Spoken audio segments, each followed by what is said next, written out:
اللہ تعالیٰ قرآن مجید میں فرماتا ہے ام خلقوا من غیر شیء ام هم الخالقون ام خلقوا السماوات والارض بل لا یوقنون۔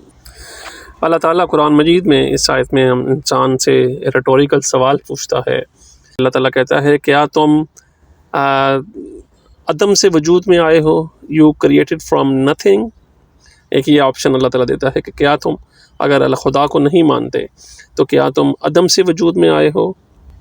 دوسری بات، یا تم کریٹر ہو، ام هم الخالقون، یا تم کریٹر ہو۔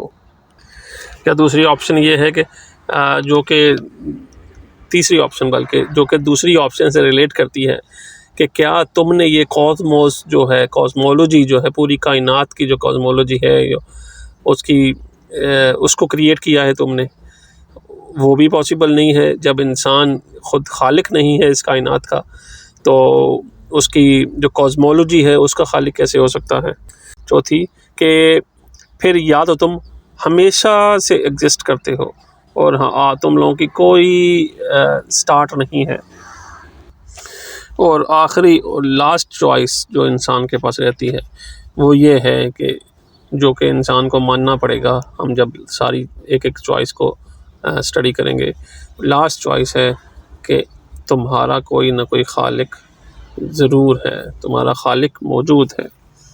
اب پہلی چوائس پہ اگر ہم دیکھیں کہ انسان کو عدم سے وجود ملا، کہ you are created from nothing, اس کو اگر ہم دیکھیں کہ نتھنگ کمس نتھنگ آؤٹس، جب ایک چیز نہیں ہے تو نہیں کے بدلے عدم ہے، جس کو کہتے ہیں عدم ہے، تو عدم سے وجود کیسے پاسبل ہے؟ عدم مطلب کائنات میں کچھ چیز نہیں، کوئی کائنات کا وجود بھی نہیں، تو پھر عدم سے ایک انسان کیسے وجود میں آیا؟ تو اس لیے یہ سوال بھی ابسرڈ ہے اور اللاجیکل ہے کہ ہم کہیں کہ ہم عدم سے وجود میں آ گئے۔ کیسے وجود میں آئے؟ کیوں وجود میں آئے؟ کون وجود میں لایا؟ یہ سوال اٹھیں گے۔ سیکنڈ آپشن یہ ہے کہ کیا تم خالق ہو؟ یہ بھی ظاہر ہے، یہ بھی ایک ابسرڈ کوشچن ہے، نان سینس کوشچن ہے کہ ہم اپنے خالق خود کیسے ہو سکتے ہیں، یا مادہ اپنا خالق کیسے ہو سکتا ہے، اور یہ جو کاسمولوجی ہے اس کا خالق انسان کیسے ہو سکتا ہے۔ انسان سٹڈی کر رہا ہے اس کائنات کو، انسان پڑھ رہا ہے سائنس کی بیس پہ، اس کو دیکھ رہا ہے، اس کے اندر تک جا رہا ہے، اس کی گہرائیوں میں اتر رہا ہے، لیکن اس کا خالق نہیں ہو سکتا۔ اور دوسری جو بات تھی کہ ہم خود سے پیدا ہو گئے، یہ بھی پاسبل نہیں ہے کہ انسان خود بخود پیدا ہو جائے، کیونکہ ہر چیز کی کوئی نہ کوئی وجہ ہوتی ہے، کوئی سٹارٹ ہوتا ہے۔ اور ہمیشہ سے ایک چیز کا ہونا، اس کو بھی ہم اس کو لاجیکل اور عقل کی بیس پہ پورا نہیں اترتا۔ ان سب چیزوں کو دیکھنے کے بعد جو لاسٹ آپشن ہے انسان کے پاس، اور جہاں پہ انسان کو گھٹنے ٹیکنے پڑتے ہیں پوری سائنس کی نالج کی ڈیپتھ کے بعد، کہ انسان کا، کائنات کا، یونیورس کا، گلیکسیز کا، کہکشاؤں کا، کلسٹرز کا، اور ملٹی ورسز کا، جو کہ کہتے ہیں کہ سائنٹسٹ کہتے ہیں اس یونیورس کے علاوہ بھی کئی بلین یونیورسز بھی موجود ہو سکتی ہیں۔ اور اس یونیورس میں، جس یونیورس میں ہم رہتے ہیں، اس میں اپروکسیمیٹلی جو سائنٹسٹ نے کیلکولیٹ کیا ہے 200 بلین گلیکسیز موجود ہیں دوستو، 200 بلین گلیکسیز۔ اور اس میں ایک گلیکسی ہماری ملکی وے میں ہے، اور جس کے اندر 15 سے 20 بلین سٹارز ایک گلیکسی میں ہوتے ہیں، اور اس میں ایک سولر سسٹم ہمارا ہے، اور اس سولر سسٹم پہ ہماری زمین ہے، اور اس زمین کے اندر انسان رہتا ہے۔ تو سائنٹسٹ گزرا ہے 1920 کے آس پاس، ایڈون ہبل، جس کے نام پہ آج کل ہبل ٹیلیسکوپ ہے۔ اس وقت dome telescope, with a huge telescope, بہت بڑی ٹیلیسکوپ بنائی گئی، ڈوم ٹیلیسکوپ۔ اس میں کیا دیکھا انہوں نے 1929 کے آس پاس؟ انہوں نے دیکھا کہ جب ہبل ٹیلیسکوپ کو فوکس کیا گیا تو پورے آسمان پہ دور دور تک ڈاٹس نظر آئے چمکتے ہوئے سٹارز کی شکل میں۔ جب اس نے زوم کرنا شروع کیا تو وہ سٹارز نہیں تھے دوستو، وہ گلیکسیز تھیں، گلیکسیز۔ ایک ایک سٹار کا مطلب تھا کہ گلیکسیز کا سمندر ہے۔ یہ ٹیلیسکوپس بننے سے پہلے انسانوں کا، سائنٹسٹ کا کیا خیال تھا؟ سائنٹسٹ سمجھتے تھے کہ صرف ہماری ہی جو گلیکسی ہے وہی گلیکسی ہے، وہی یونیورس ہے، اس کائنات کی جو لمٹ ہے وہ ہماری گلیکسی کی حد تک ہی ہے، کیونکہ ٹیلیسکوپس اور یہ انسٹرومنٹس نہیں بنے تھے، اور انسان کا نالج جو ہے وہ بہت لمیٹڈ تھا۔ اندازہ لگائیں آپ کے سائنس انسان کے عقل کی لمٹ کیا تھی کچھ سال پہلے، یا 1 سینچری 2 سینچری پہلے۔ تو اس کے بعد جب ٹیلیسکوپس بنی، اور بلکہ اس وقت سائنٹسٹ یہ بھی سمجھتے تھے کہ یہ کائنات جو ہے اٹرنل ہے، ہمیشہ سے ہے، چلتی آ رہی ہے یوں ہی، اس کی کوئی بگننگ نہیں ہے۔ یہ سائنس کا پرانا عقیدہ تھا۔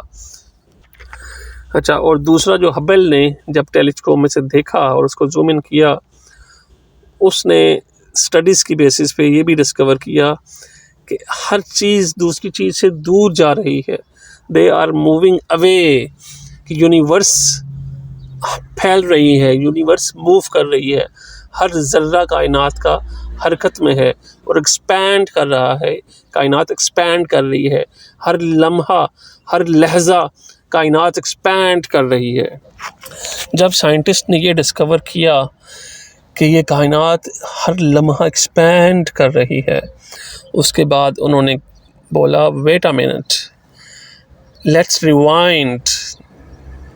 جب انہوں نے اس کو ریوائنڈ کرنے کا سوچا، اور اس کو یہ اسٹڈیز کی میتھڈز ہوتے ہیں کہ اگر کائنات ایکسپینڈ کر رہی ہے تو پہلے کیا ہوا ہوگا، تو جب انہوں نے اس کو ریوائنڈ کر کے دیکھا کہ کائنات سکڑتی جائے، جب کہ کائنات وجود میں کیسے آئی، اس کی اگر اسٹڈی کی جائے تو وہ اس نتیجے پہ پہنچے کہ جب یہ کائنات سٹارٹ ہوئی ہوگی تو وہ ایک نقطے سے سٹارٹ ہوئی ہوگی، اور اس نقطے کو وہ بگ بینگ کا نام دیتے ہیں، کہ بلیک ہول کا نام دیتے ہیں، بلیک ہول کا نام دیتے ہیں، یا کہتے ہیں کہ ایک ڈاٹ تھا جو کہ سائز میں لیس دین این ایٹم تھا، اور اس سے جب بگ بینگ ہوا تو اس کائنات کا وجود میں آیا۔